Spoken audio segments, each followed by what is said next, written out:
Welcome back to the channel. All of my subscribers who have been following me because of the Saab, I'm going to be finally putting together some content for you. Today, I'm going to be taking off the bumper, sanding it down, and repainting it. As you can see, there's some sun has gotten to the best of it, and also some age of highway driving as well. So if you like what I'm doing, if it's your first time hitting this channel, please hit that like, that share, and that subscribe. My goal one day is to buy another vehicle and restore it for you to create content like plenty of other people out there. But it's a dream of mine, it's a passion of mine, it's a hobby of mine, and with your help, I can get there. So check this video out, stay tuned, and thank you for watching.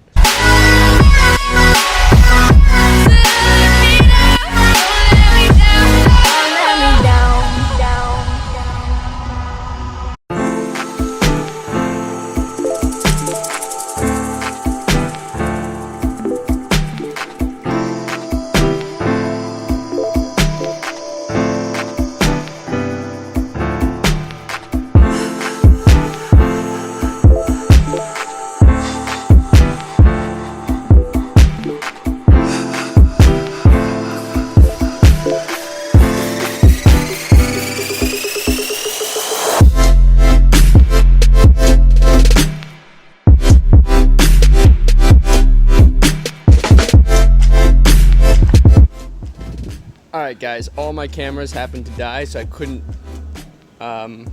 film me sanding this, but I used a sander, and then I used a sanding block like that to get into everything I could.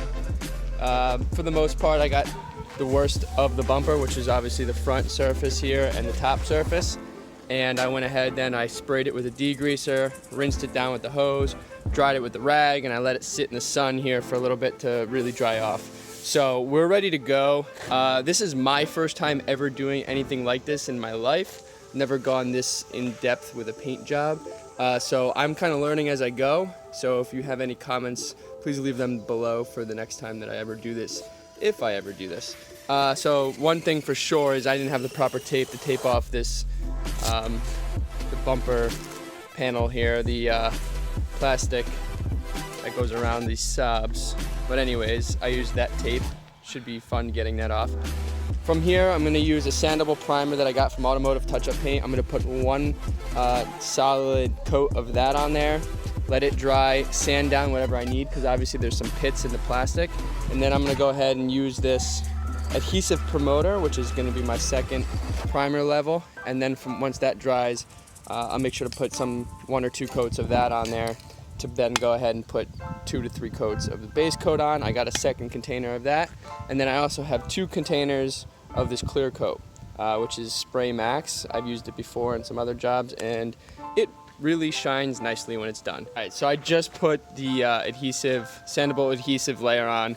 It actually did a really nice job filling in some of the pits from all the rocks. I do have a couple areas of overspray on the front and on the top of the bumper here. So once this settles, I'm going to go ahead and sand it. And then I'm going to go ahead then try to get the rest of my cameras out and film me priming the next layer of primer.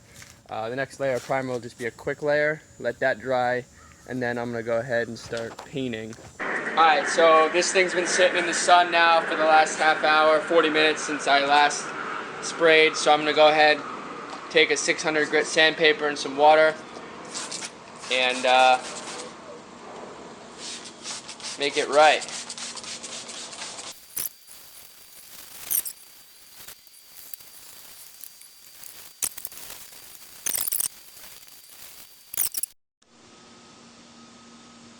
Alright, so I just sprayed it down. I'm going to dry it. And then the next step is I'm going to spray one more coat of primer on there, but the next primer I spray on there is going to be adhesive promoter for the paint.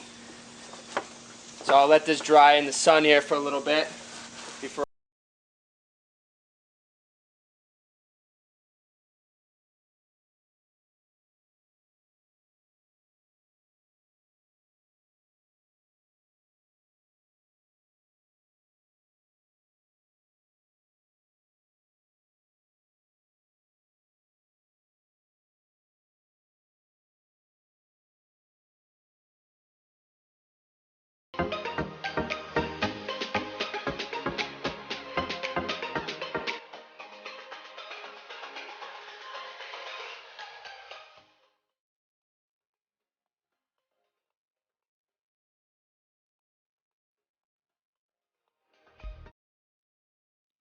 Alright.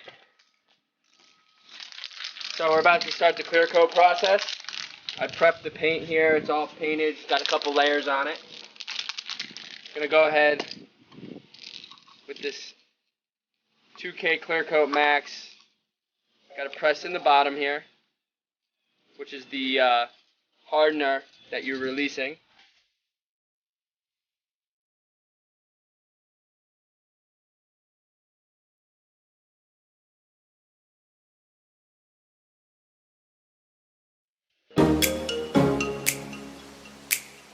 Alright, so here we go. We got our first good solid layer of clear coat on. As you can see, it's starting to get some shine to it. Got some areas that I need to still work on, and then of course, once it's all said and done, I'm gonna for sure need to do some solid buffing. But it's looking pretty good.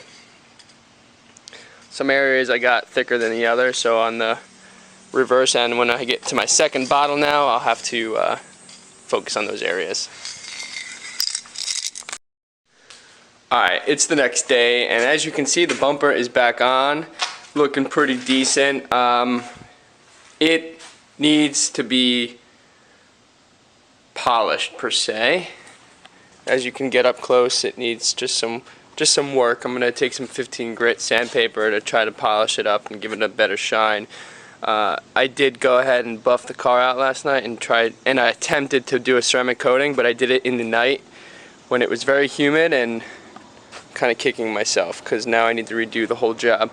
But the car is back together. As you can see, the bumper, regardless of not getting shined here right now for the next 2 weeks, it looks a million times better than what it did. No more chip paint, no more scraped paint, no more peeling, clear coat. So I'm happy with it. It's amazing how one piece of the car that's not right can make the whole car look like crap. And now that it looks semi-normal, it looks good. I'm pretty content with it. For doing it by hand, makes the whole car look new. So that's the status on the Saab. I need to do another day's worth of work on this car, which is kind of upsetting because, I mean, there's just so much that the ceramic coating just messed up last night in the humid garage, and obviously black shows everything, so I'm gonna have to go back and redo all that. Anyways, I apologize for not capturing all moments of this job on camera. It's obviously a lot to do, and sometimes adding the camera just adds so much time, so I tried to get the gist of it. If you like what I'm doing, again, please hit that like, that share, and comment below. Let me know your feedback. One thing I know for sure on this job I should have had was a mask, but I held my breath as much as I could, and next time we'll do it differently. So hit that subscribe button, and I will see you next time.